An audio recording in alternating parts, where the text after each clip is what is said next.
They were told British children were taught to hate Germans, that they would spit and throw stones at prisoners, that innocence itself had been weaponized against the enemy. But when 312 German soldiers marched through the village of Comrie, Scotland, on October 8, 1945, heading toward Camp 21, the children didn't attack them with hatred. They attacked them with something far more dangerous. Smiles and waves and laughter that made no sense. These men expected hostility.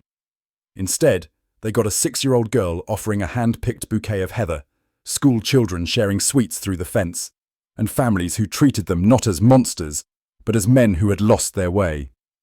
By the 7th day, the whispers had started in the barracks. These children don't know how to hate.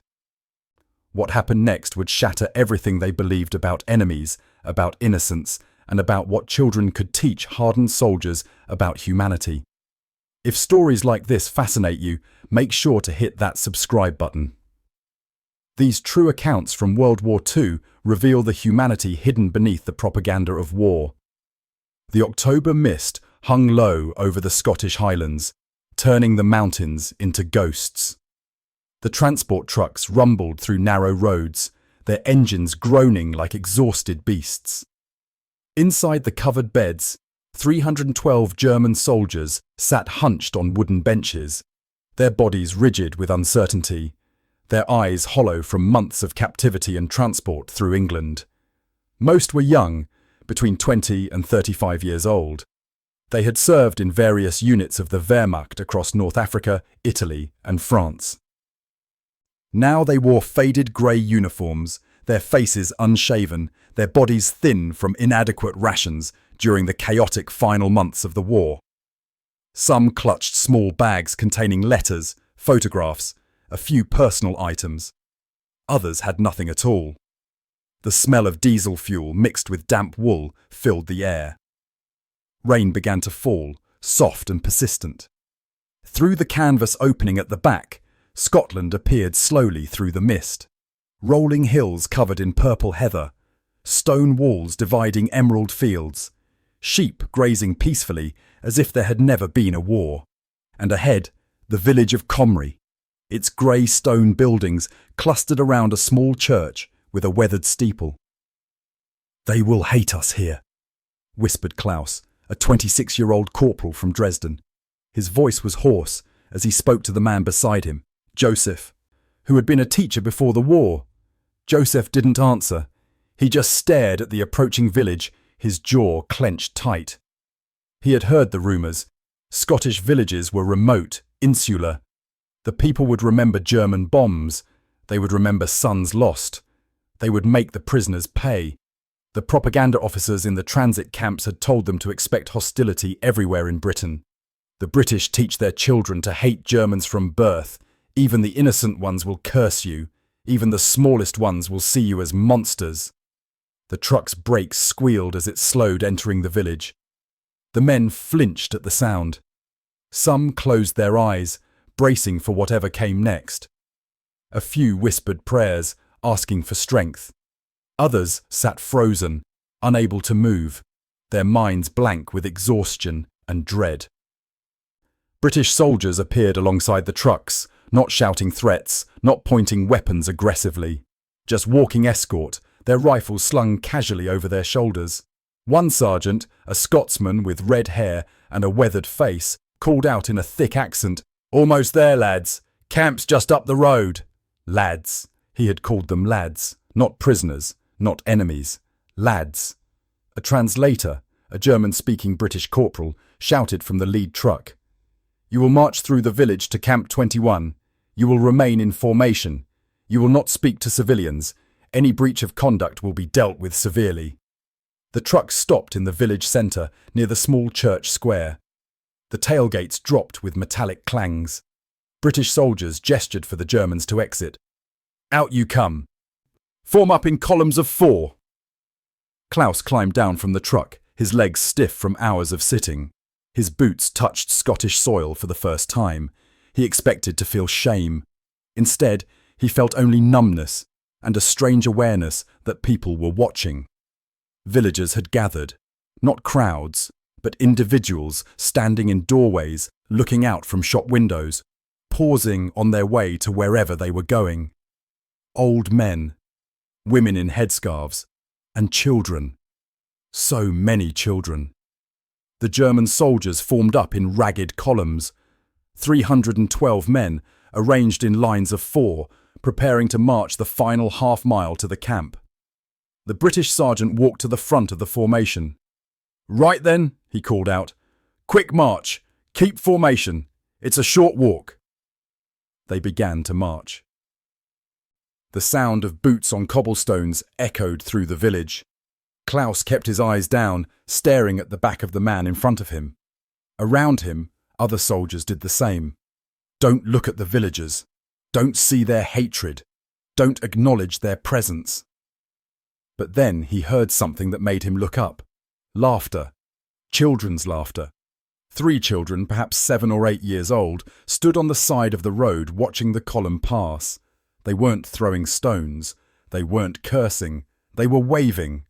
Actually waving, their small hands moving back and forth in greeting, their faces bright with curiosity. Klaus froze mid-step. The man behind him bumped into his back. "Keep moving!" the man hissed. But Klaus couldn't move. He stood there, staring at these children who were waving at him. At him. A German soldier. An enemy. "Move along!" the British sergeant called, not unkindly. Klaus forced his feet to move, forced himself to look away. But the image of those waving children burned in his mind. As the column continued through the village, more children appeared. A little girl, perhaps 6 years old, stood in a garden gate, holding a bunch of purple heather. As the soldiers passed, she held it out toward them, smiling shyly. "For you," she said, in English they didn't understand. But her gesture was clear. An older boy, maybe 10, ran alongside the column for a few paces, grinning. "Hello," he called out. "Hello. Where are you from?" The British sergeant shooed him away gently. "Off with you, Jamie. Let them be." But the boy's greeting hung in the air. Hello. Not curse words. Not hatred. Hello. Joseph marched in the 3rd row, his mind struggling to process what he was seeing. These children, these Scottish children whose fathers might be fighting Germans, whose uncles might have died in North Africa or France, were greeting them. With smiles, with waves, with curiosity instead of contempt. What kind of place was this? What kind of people taught their children to greet their enemies with kindness? The column reached the camp gates. Camp 21, Cruelty Bragan, sat in a shallow valley surrounded by hills. Rows of Nissen huts, the distinctive half-cylinder structures, stretched across the compound. Guard towers stood at the corners, but the guards weren't pointing rifles at them. They were just standing watch, looking bored. The gates opened. The men marched through. Behind them, a handful of village children had followed and now stood at the fence, still waving, still smiling. The gates closed, separating the prisoners from the civilians. But the children didn't leave. They pressed their faces against the chain-link fence, waving until the last soldier had disappeared into the processing building. Klaus looked back once before entering the building. The children were still there, still waving, still smiling. And something inside him, something that had been frozen for years, began to crack. The processing was efficient and surprisingly gentle. The men were led into a large building where British soldiers and medical personnel waited. They were given medical examinations, checked for wounds, diseases, signs of malnutrition. A doctor examined Klaus's scarred shoulder, a wound from North Africa, and made notes on a clipboard without comment. "Please remove your uniforms and place them in these bins," the translator said. "You will be given clean clothing after showers and delousing." The men looked at each other with resignation. This was standard procedure, they knew. Strip you of identity, reduce you to nothing. But what choice did they have? They undressed slowly, reluctantly. The British soldiers moved among them with professional efficiency, handing out towels, pointing toward the next room. No mockery, No commentary, just procedure. Then came the showers. They were led into a large tiled room where dozens of shower heads lined the walls. Steam filled the air. A British sergeant demonstrated how to turn the water on, how to use the soap provided. Soap, real soap. Klaus picked up the white bar and stared at it. It smelled clean, like carbolic and something faintly medicinal. It was heavy, solid, real. He turned the water on, expecting cold water, rationed water. Instead, hot water poured over him. Actually hot, not lukewarm, hot. He hadn't had a hot shower in 8 months. Around him, other men were crying as they washed. Some laughed through their tears, the sound high and almost hysterical. Others simply stood under the water, letting it run over their faces, their hair, their bodies, washing away months of dirt and defeat and fear. Klaus scrubbed his skin until it turned red. He washed his hair 3 times, working his fingers through tangles and accumulated grime.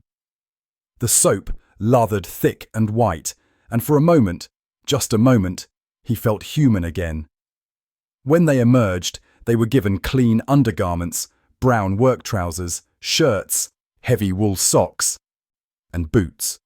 The clothes were used but clean, and they fit reasonably well. Some men stared at themselves in the mirrors on the wall, seeing their own clean faces for the first time in months. An older soldier named Hermann touched his own clean-shaven chin, his eyes wide. "I forgot," he whispered. "I forgot what it felt like to be clean." But beneath the relief, beneath the unexpected comfort, a darker question stirred. Why? Why were they being treated like this? What did the British want from them? They were led into a mess hall that could have fit 400 people. Long tables stretched across the room, already set with plates and utensils. The smell hit them before they fully entered. Potatoes cooking, meat roasting, bread baking, gravy simmering. The scent was overwhelming, impossible. "Please be seated," the translator said. "Dinner will be served." The men shuffled to the tables and sat, their backs rigid, their hands folded. They looked at each other with wide, uncertain eyes. This couldn't be real. This had to be temporary. The good treatment would end once they were settled. British soldiers in kitchen uniforms appeared, carrying large pots and platters. They moved down the rows, placing food on each man's plate. Klaus stared down at his plate and felt his breath stop in his throat. Roast lamb with mint sauce, mashed potatoes with butter, carrots and turnips, a thick slice of brown bread, a cup of tea, and a small bowl of what looked like custard pudding for dessert. He hadn't seen this much food on one plate in a year. Around him, the other men sat frozen, staring at their meals. No one moved. No one ate. They just looked at the food as if it might be poison, as if it might disappear, as if it couldn't possibly be real. "Please eat," the translator said. "It's for you." Still, no one moved. Finally, Joseph picked up his fork. His hand shook as he cut a small piece of lamb and lifted it to his mouth. He chewed slowly, his eyes closing. The taste was rich, real, actual meat with herbs and seasoning. He chewed and swallowed, and then tears began streaming down his face. That broke the paralysis. Men all around him began to eat, some slowly and carefully, others frantically, as if the food might be taken away. Tears streamed down faces as they chewed. Some men laughed between bites, the sound desperate and joyful.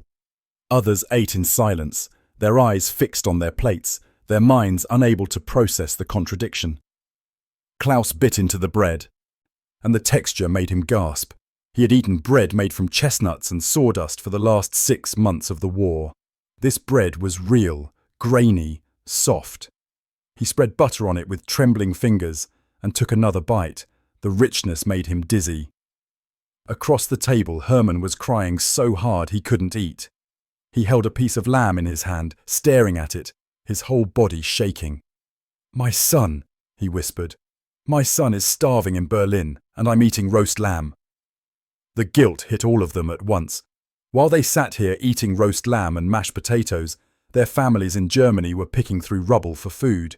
Their children were eating nettle soup, their wives were trading family heirlooms for a loaf of bread. And here they were. The enemy was feeding them better than their own country had in years. Some men pushed their plates away, unable to continue.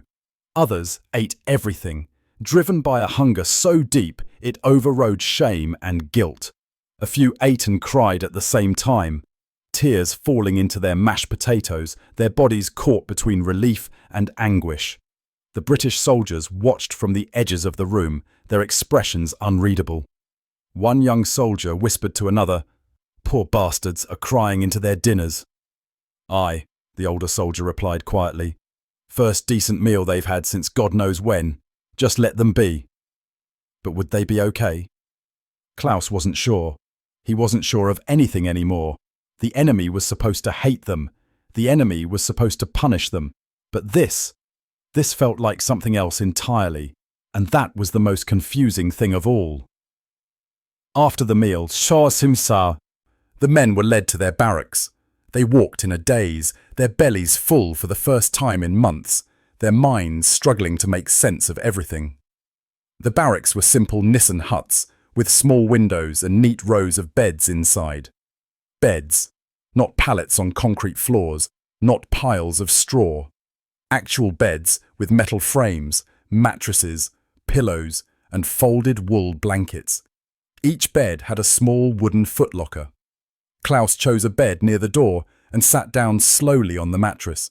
It was firm but yielding, clean, real. He pressed his hand into it, feeling it give under his weight, then spring back. He hadn't slept on a mattress since before North Africa 2 years ago. Beside him, Joseph was running his hand over the wool blanket, his expression distant. "It's thick," he said softly.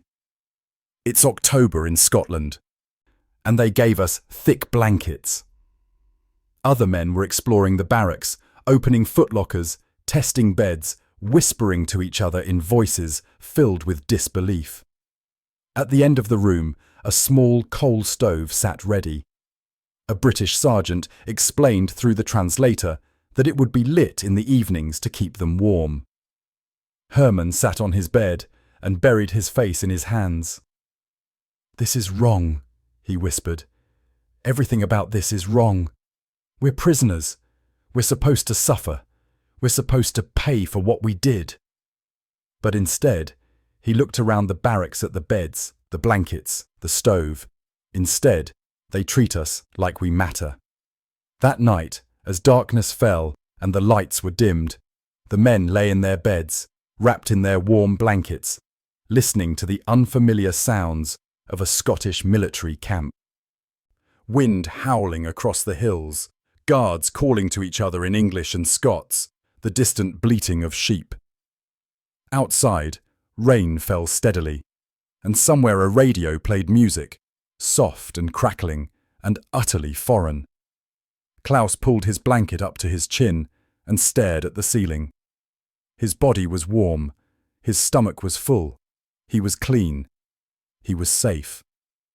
And he had never felt more confused in his entire life. He thought of the propaganda he had heard, the speeches that described the British as cruel imperialists who would torture prisoners.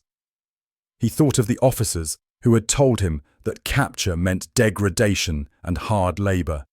He thought of everything he had believed about the enemy, and then he thought of the children who had waved at him in the village, the little girl with the heather, the boy who had said hello.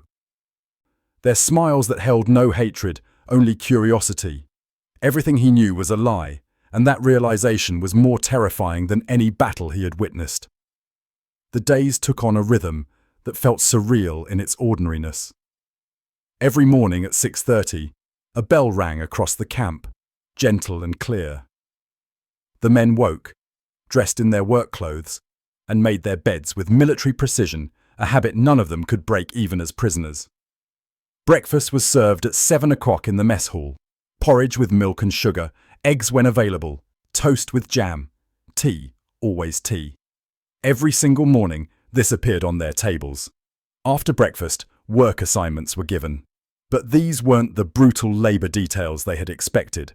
The camp commandant, Lieutenant Colonel James Orr, believed in productive work that benefited both the camp and the local community, and Comrie desperately needed workers. Some men were assigned to the camp gardens, growing vegetables for the mess hall. Others worked in the kitchens, helping to prepare meals under British supervision. A few with carpentry skills were put to work repairing furniture and buildings. But the largest group, 60 men including Klaus and Josef, was assigned to work in and around Comrie village. Farm work mostly, repairing stone walls, helping with the harvest, tending livestock. The village had lost many of its young men to the war, and the work had piled up. When the announcement was made, the men looked at each other in confusion. They would be sent into the village to work alongside the civilians whose country they had fought against. "You'll work under supervision," the translator explained. "British guards will accompany you. You'll be paid in camp scrip for your labour. You're expected to work hard and conduct yourselves with dignity." Paid. They were going to pay enemy prisoners to help with farm work. The next morning, Klaus and 49 other men were loaded onto trucks and driven into Comrie. The October sun was weak but present, filtering through clouds. The countryside rolled past, beautiful in a way that seemed impossible after years of war. Green fields, stone cottages with smoke rising from chimneys, sheep and cattle grazing peacefully. The truck stopped at a farm on the outskirts of the village. A farmer named Angus MacGregor stood waiting, a man in his 60s with a weathered face and kind eyes. He wore tweed and Wellington boots.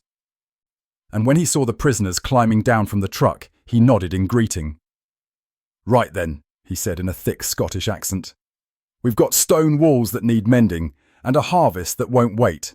Let's see what you can do." The men were divided into groups. Klaus's group was assigned to repair a long stone wall that divided two fields. The British Guard, a corporal named Davies, showed them where the tools were kept and explained the work. "These walls have stood for centuries," he said through the translator. "They're built without mortar, just skill and patience. Each stone has to fit just right or the whole thing collapses. Take your time. Do it properly."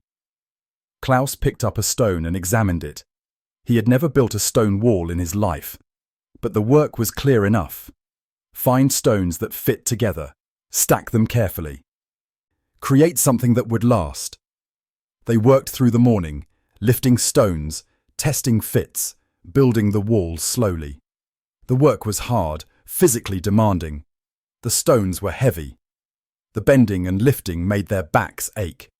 But there was something satisfying about it, about seeing the wall grow taller, more solid, more complete. Around mid-morning, Klaus heard voices. He looked up to see a group of children approaching across the field. 5 or 6 of them, ranging in age from perhaps 6 to 12. They walked right up to the worksite, curious and fearless. The British Guard, Davies, smiled at them. "Morning, bairns. What brings you here?" "We wanted to see the Germans," the oldest boy said simply. "Are they really from Germany?" Davies looked at Klaus and the other men, then back at the children. "Aye, they are. They're prisoners of war, working to help with the harvest." The children stared at the German soldiers with open curiosity. No fear, no hatred, just interest, as if they were looking at something exotic, but not dangerous. The smallest child, a girl with red hair and freckles, stepped forward. She held out a small paper bag. "We brought biscuits," she said. "Mum made extra." Davies translated for the men. Klaus stared at the little girl offering cookies to enemy soldiers. His mind couldn't process it. These children, whose fathers and brothers might be fighting Germans elsewhere, were bringing them food. "That's very kind of you, lass," Davies said gently. "But you should keep those for yourselves." "Mum said to share," the girl insisted. She walked right up to Klaus and held out the bag. "Please." Klaus knelt down slowly, bringing himself to her eye level. He took the bag with both hands, his throat tight with emotion. "Danke," he whispered. "Thank you." The girl smiled, a bright, innocent smile that held no understanding of war or enemies or hatred. Just a child sharing cookies because her mother had taught her to be kind. The other children crowded around, asking questions in English the men couldn't understand. Where did they come from? What was Germany like? Did they miss their families? The British Guard translated some of it, and the men answered haltingly, awkwardly, stunned by this encounter. After 10 minutes, Davies gently shooed the children away. "Off with you now. These men have work to do, and you have school." The children waved as they left. "Goodbye, see you tomorrow." Klaus stood there, holding the bag of cookies, watching them run across the field back toward the village. Joseph stood beside him, his face wet with tears. "They brought us cookies," Joseph whispered. "Enemy children brought us cookies." That night, the men gathered in the barracks, speaking in low voices about what had happened. Some dismissed it as British propaganda, a calculated move to make them compliant. But most couldn't shake the memory of those children's faces, the curiosity, the kindness, the complete absence of hatred. "Children that age don't lie," Joseph said quietly. "They don't perform propaganda. They just are what they are. And those children don't know how to hate us." "Because they weren't taught to," Klaus replied. "That's what's breaking me. In Germany, we taught children to hate from birth, to see enemies everywhere, to fear and despise anyone different. But these British children, they were taught something else entirely." The encounters with children continued. The next day, when the work crew arrived at a different farm, children were already waiting. They sat on a fence, swinging their legs, watching the German prisoners with open fascination. During lunch break, one boy approached Joseph, who was sitting alone eating his sandwich. The boy held out a small toy soldier. "I made this," he said in English. "You can have it." Joseph took the carved wooden soldier, examining it. It was crude but carefully made, painted in what looked like German uniform colours. The boy had made a German soldier toy and was giving it to an actual German soldier. Joseph's hands shook as he held it. "Thank you," he managed in broken English. "Thank you very much." The boy beamed.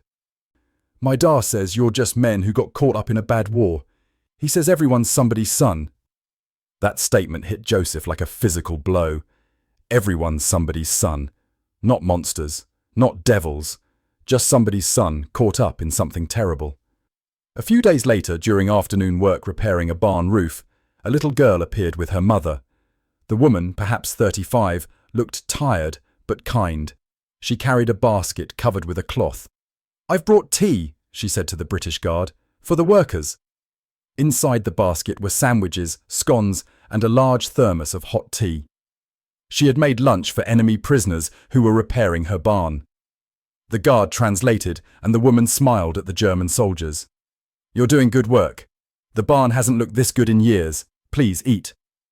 Klaus took a sandwich, his mind reeling. This woman, whose husband might be fighting Germans somewhere, had made them lunch. With her ration coupons. With her time and effort. As they ate, her daughter, perhaps 8 years old, sat on a fence rail and chattered away in English they mostly couldn't understand. But her tone was clear. She was telling them about her school, her friends, her favourite game, just talking to them like they were people. The mother eventually called her daughter away, but before leaving, the girl ran up to Klaus and handed him a small drawing. It showed stick figures of what appeared to be men building a wall, with a sun in the corner and flowers in the foreground. "That's you," she said proudly, pointing at the stick figures, "working on our barn." Klaus stared at the drawing, at this child's innocent representation of enemy soldiers as just men doing work, and felt something fundamental shift inside him. The most powerful moment came in late October when the village held a small harvest festival. The prisoners weren't invited, of course. They watched from the camp as villagers gathered in the church square, music drifting across the fields. But then, unexpectedly, a delegation of village children appeared at the camp fence. 10 or 12 of them, carrying a large basket. The guards allowed them to approach. The oldest boy, perhaps 13, spoke for the group. "We brought you some of the festival cakes. Everyone should have something special at harvest time." Inside the basket were dozens of small cakes, baked by village families who had shared their sugar rations to make treats for German prisoners. Klaus accepted the basket, overwhelmed. "Why?" he asked through the translator. "Why are you doing this?" The boy looked puzzled by the question. "Because you're here, because you're hungry, because Mum says kindness doesn't cost anything and means everything." That night the men shared the festival cakes in their barracks. They ate in silence, each man lost in his own thoughts. These were not strategic gifts from officers following Geneva Convention rules. These were personal offerings from children and families who had chosen kindness over hatred. Hermann sat on his bed, holding an uneaten cake, tears streaming down his face. "We bombed their cities," he whispered. "We killed their fathers and brothers, and they send their children to bring us cakes." "Because they're better than us," Joseph said quietly. "Their system, their values, their way of teaching children, it's better than what we had, and we have to face that truth." By November, the internal struggle within each man had reached a breaking point. Klaus lay awake most nights, his mind spinning through the same questions with no resolution. During the day, he worked alongside British farmers and their families, building walls and mending fences. The work was honest, hard, useful. The farmers treated him with casual respect, as they would any labourer. The children continued to visit, bringing drawings and sweets and endless questions. At night, he read letters from his wife in Dresden. The paper was thin, the handwriting shaky from hunger and stress. "My dearest Klaus, the city is ruins. Our apartment building no longer exists. We live in the basement of the factory with 17 other families. We have one meal a day if we're fortunate. Yesterday, it was turnip water and a slice of bread. The children ask about you constantly. They are so thin now. Liesel had to give her coat to her sister because we can't afford two. They share everything, even food portions meant for one. I hope the British aren't too cruel. I hope you're surviving. We pray for you every night. Your loving wife, Anna." Klaus read the letter 3 times, his hands shaking harder with each reading. His children were sharing a coat, sharing food portions. And here he was, sleeping under a thick blanket, eating 3 meals a day, working for pay. The guilt was crushing. But beneath the guilt was something else. Anger, not at the British, at Germany, at the system that had taken everything from his family and given nothing in return. At the ideology that had promised glory and delivered only destruction. The debates in the barracks became more intense. Some men clung desperately to their old beliefs, insisting that British kindness was manipulation, that they were being softened for propaganda purposes. "We are still German soldiers," insisted Otto, a former sergeant who had fought in France. "Nothing they do changes that. This is psychological warfare. When we return to Germany, we must remember our duty." "Duty to what?" Klaus shot back, his voice sharp. "To a regime that's dead? To an ideology that destroyed our country? Look at what they're teaching us here. That kindness is stronger than cruelty. That treating even your enemies with dignity is a sign of strength, not weakness." "You're being brainwashed," Otto snapped. "Maybe," Klaus said quietly. "Or maybe I'm finally seeing clearly for the first time in years." Joseph stood and faced the gathered men. "I've been thinking about those children, the ones who wave at us, who bring us cookies and drawings, who talk to us like we're just people."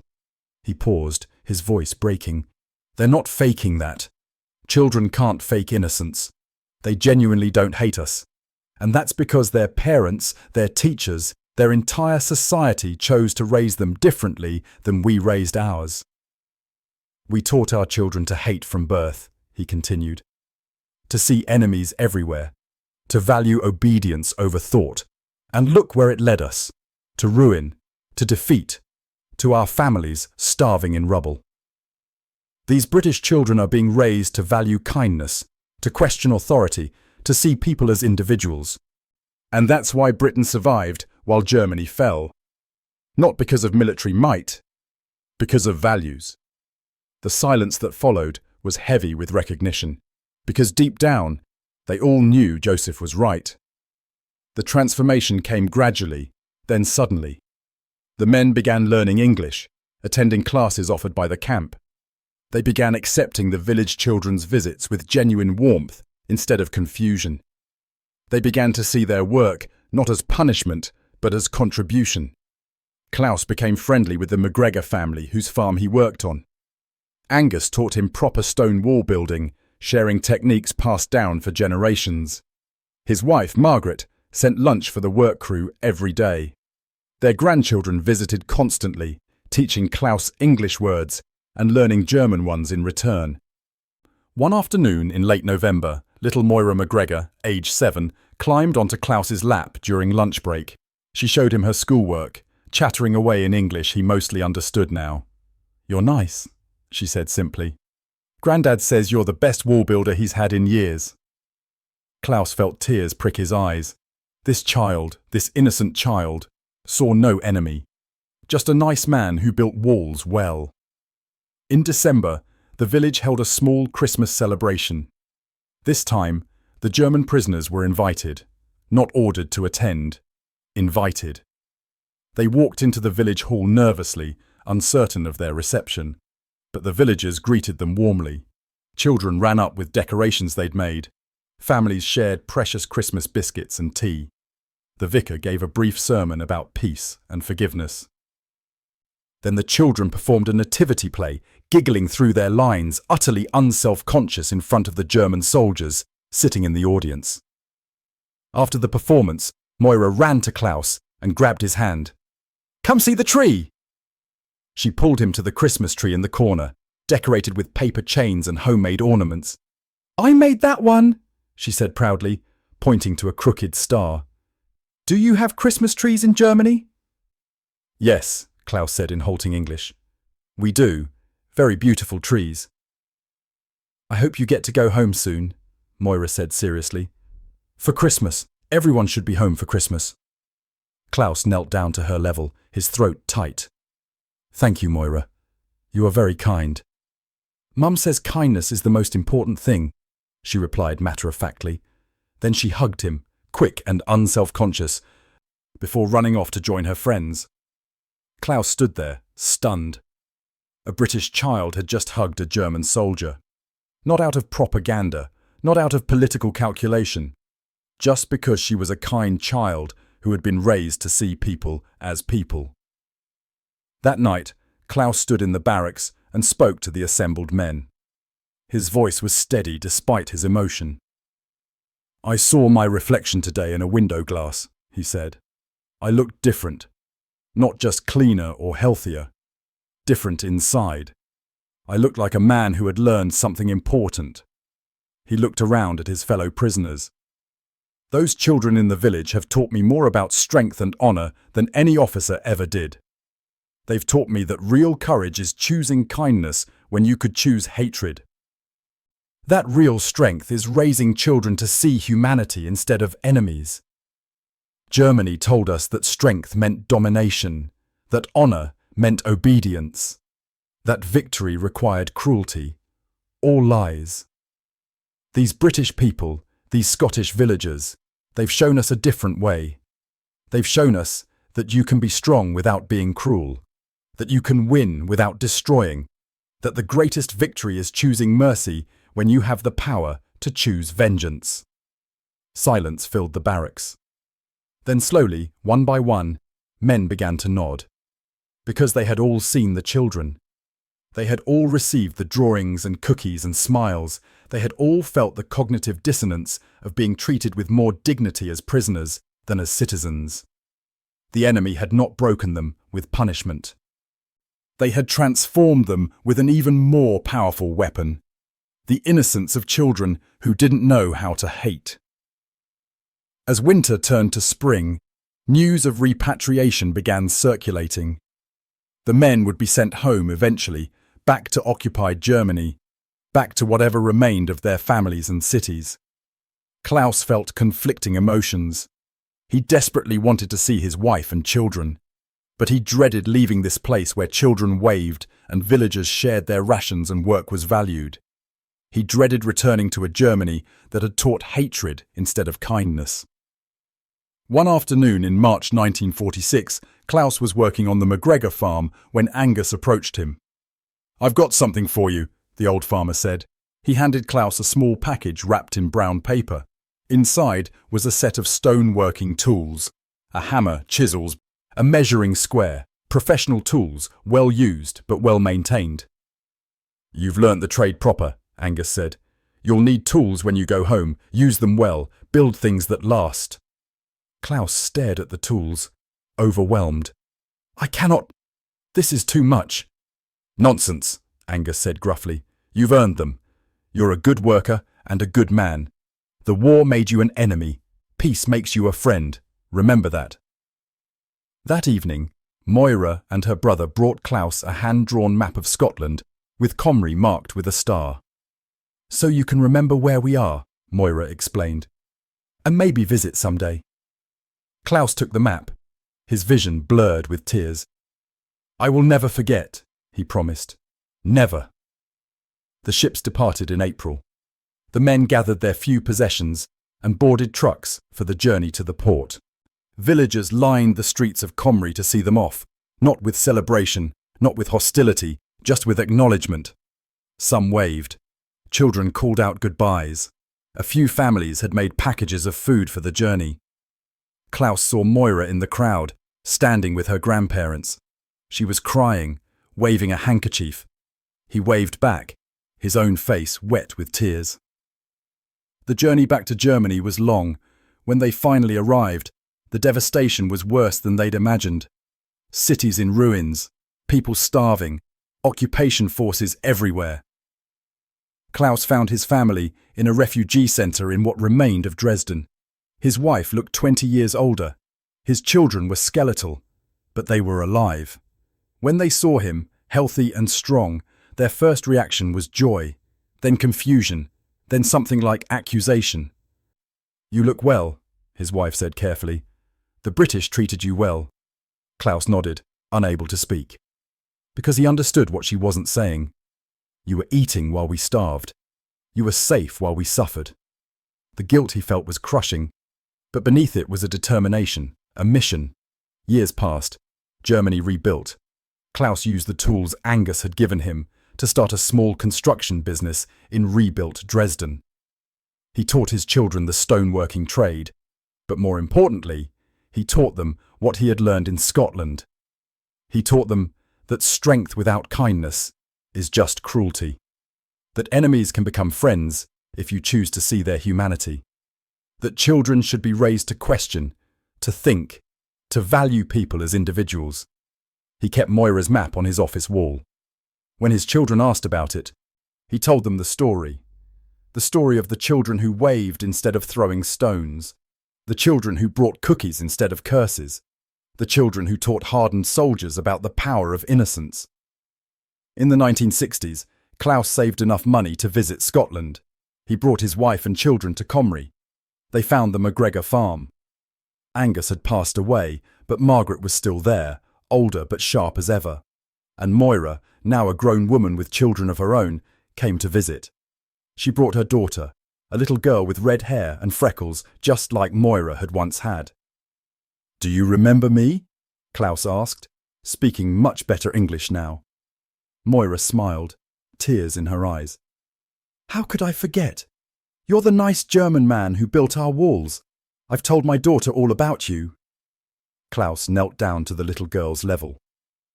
"Your mother taught me something very important when she was your age," he said. "She taught me that kindness is the most important thing. I've tried to live by that ever since." That is the story worth remembering. These German soldiers who discovered that the real battlefield wasn't between armies, but between ideologies. One that taught children to hate, and one that taught them to wave and smile and offer cookies to strangers. The most powerful weapon Britain possessed wasn't bombs or bullets. It was the simple act of raising children who didn't know how to hate. And those children transformed their enemies more completely than any military victory ever could. If this story moved you, please subscribe to this channel and hit the notification bell. History is full of uncomfortable truths like this one. Stories that challenge what we think we know about enemies and allies, about war and peace, about what children can teach us. These stories matter. They remind us that humanity can exist even in the darkest times, and that sometimes the most powerful act of resistance is choosing kindness. Share this video with someone who needs to hear this story. Leave a comment telling us what you think. And remember, the past has lessons for us if we're brave enough to learn them.